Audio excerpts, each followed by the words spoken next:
Hello mga stories, welcome back sa another topic at another content. Pag-usapan natin to. May nag-share dito, dumaan sa akin sa itong newsfeed na to on my personal account. So, sinare ko lang dun sa MCD Philippines. Ito galing ito sa DD Videos, no? Ano yun? As of recording, yesterday pa to, ng 6:26 AM. So, ito babasahin natin, no? Ilalagay ko lang dito. Sabi na dito, babaeng hindi dapat inaasawa. Bastos / verbal abuser, nangiinsulto, nanlalait, nagmumura, pinapahiya ng asawa, may emotional na pananakit, hindi lang pangungulit. Ito, susunod, barkadista / lasinggera. Ayaw tumigil sa pagbarkada. Gusto laging priority ang barkada. Gusto laging umiinom kasama ang tropa. Sunod, laging sinungaling. Maliit man o malaking bagay, paulit-ulit na. Nagsisinungaling, ayun, may tinatago at ikaw pa ang pinapalabas na may kasalanan. Oh my goodness. Sunod, walang accountability. Ayaw umamin sa pagkakamali. Laging may dahilan, laging ikaw ang may kasalanan. Ito, sunod. Ayaw magbago kahit malinaw ang problema. Ito yung paulit-ulit ng masamang ugali, sinabihan na, pinakiusapan na, pero wala pa ring effort. Ito, hindi ka bibigyan ng peace. Mas madalas, stress kaysa siya. Pakiramdam mo, laging naglalakad sa ilog. In other words, walking on eggshells. Yun.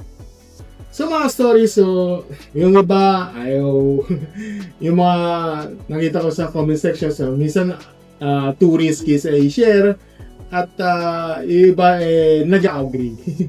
Di ba? Ito, sabi dito, ilalagay ko na lang, sabi ang nakaisip nito, lalakong red flag. So, harap ko lang yung name nito. Okay. Ito, sabi mas madalas babae ang tinatanong kung gusto ng kasal. Ngayon, dapat lalaki na yung tanongin kung interested ba magpakasal. So, ito naman. Next, ito, sabi pasok ka dito sa yung lasinggero, pero mag-isa ka. Meron mag-isa sa kwarto. Buti na lang masaya na ako na mag-isa mag-inom. Lagi na lang talo sa email kasi lasing ako. Okay. Ito, dami affected yung karamihan sa mga nagko-comment dito is sabi daw is too risky to share. Siguro baka may matatamaan. Sige, naiintindihan mo naman, sige. Ito sabi niya, mahirap talaga pag mga babaeng ganyan, sasakit ulo mo sa kakaisip kung bakit ganon. Buti sa kanila din yan kung bakit ganyan sila. Okay. Ito, sabi nga, to cut the story short, toxic. At, okay, sige. Ito sabi nga dito, mag-ingat kayo, mga kabataan. Huwag kayo papauto sa babae. Sige, last na lang ito. Yung mga naghahareact, sila yung mga tinamaan. For real, malak, aray nyo. Okay mga stories, so, yun lang yung mga nakikita ko mga comment dito. Iharap ko yan, pero for privacy. Ngayon, pag-usapan natin to. Itong statement na to, ito yung status niya. Galing ito kay DDY Videos na to. Mga stories ang sa akin is, naniniwala ako na pag-aasawa ay partnership, no? Na dapat nagbibigay ng seguridad at mostly talaga is kapayapaan, which is peace of mind. Hindi yung trauma, kaya ang isang taong mapanakit na walang pananagutan at walang kusang pagbabago ay hindi dapat no? Ay hindi dapat piliting pakasalan. Kahit mahal mo pa. Think about it, di ba? Sipin mo nun. Unang-una, mga stories. Hindi naman hindi naman negotiable yung kung ang isang babae ko, kahit sino man, di ba? Ay bastos, mapanlait, palamura, at marunong manghiya. Malinaw na hindi yung strong personality. Take note kahit sino man sabihin natin lang, in general na lang, babae, lalaki. Pag ganyan na bastos, mapapanlait, palamura, marunong mamanghiya, malinaw yun na hindi yun strong personality. Diba? Pero sa akin, kasi isa character issue naman yun Diba? Ang pag-ibig kasi, pag may pang-iinsulto, ay hindi pag-ibig yun. The short, control, at emotional abuse yun. Diba? Pangalawa, ang relasyon ay may boundaries. Kahit sino man may relasyon, may boundaries yan. Hindi ka dapat laging pangalawa or under, ganun. Diba? Kung laging barkada kung laging barkada ang priority mo, kailangan laging kasama tropa, tapos may lasing pang na yun, tawag yun. Ang isa lang ibig sabihin nun, commitment of maturity yun. Diba? Alam mo, ang dapat yung mga asawan dapat marunong magbalanse. May social life, pero hindi sinasakripisyo yung relasyon tsaka responsibilidad. Dapat give and take lang. Pangatlo, yung ang tiwala ng yung tiwala sa yung mga pundasyon kapag sinungaling, buhuang bahay. Ibig sabihin doon is buhuang bahay doon. Ang paulit-ulit ang yung parang lagi na lang hindi matapos to na paulit-ulit na lang yung pagsisinungaling sa akin ganyan. Malit man o malaking man yan ay hindi simpleng white lie. Ito yung yung sinungaling ito ay banta ng stability ng pamilya dahil alam mo yun, iniwasak niya kasi yung tiwala. Yung parang ginagawa ang normal yung mga nagtatago, manipulation, isang panggagaslight na. Diba? Gaslight pa. Pangapat, walang accountability. Equals walang future.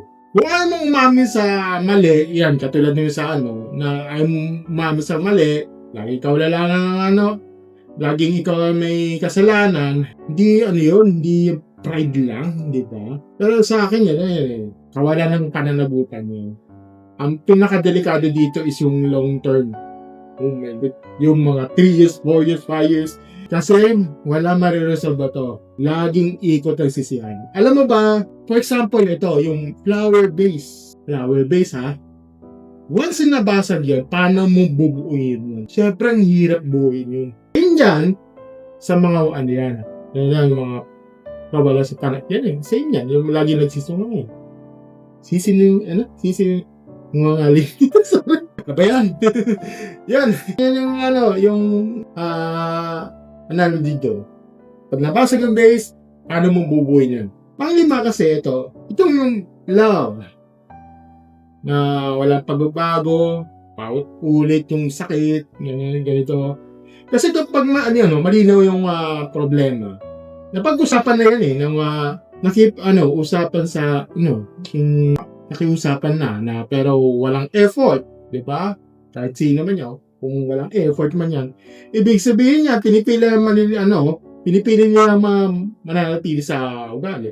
So, ang tunay ang tunay ang pagmamahal, may kasamang paglago, pag-ayos o hindi puro sulit na ulit ang mali. Kasi yun yung yung sa hindi ko to sa sa pangapat, di ba isang lies gusto mong bawiin yun. Kailangan may effort yun. Titreat, ganito, ganyan. Kailangan merong na effort talaga.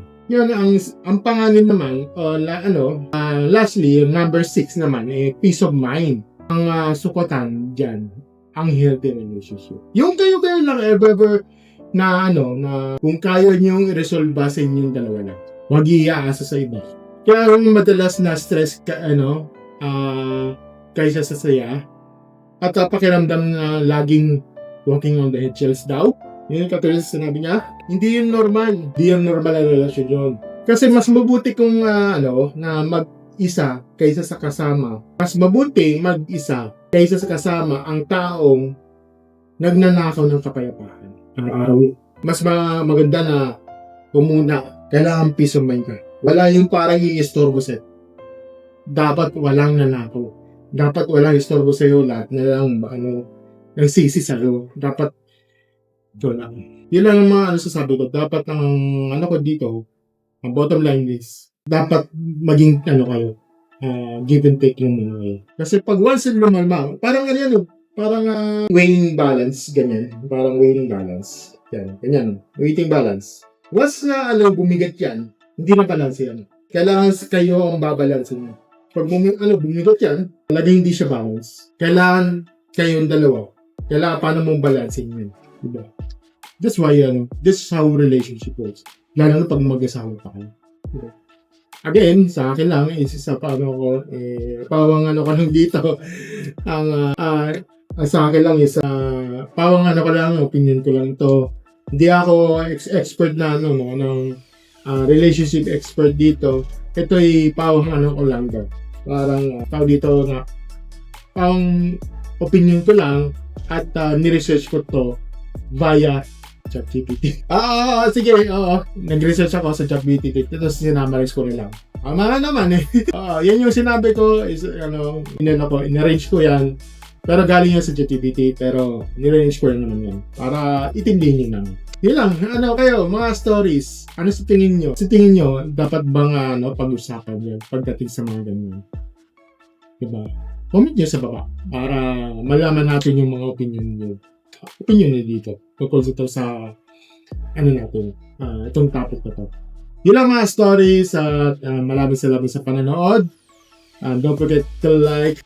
Pero bago tayong magpaalam dito sa ating video, mayroon tayong i-share sa aking may nag-comment dito about sa dun sa aking yung kay Papa Jackson. May full version ako doon at panoorin niyo, especially yung sino yung nag-comment doon. Ayaw mabanggit dito. Mas maganda, panoorin niyo lang sa aking Facebook page ko sa MCD Philippines. May full version doon. Okay? So, kung sino man kung sino nag-comment doon, lang. Meron akong pin comment doon lang sa baba at may link ako doon at panoorin nyo lang doon. Okay? Yun lang mga stories.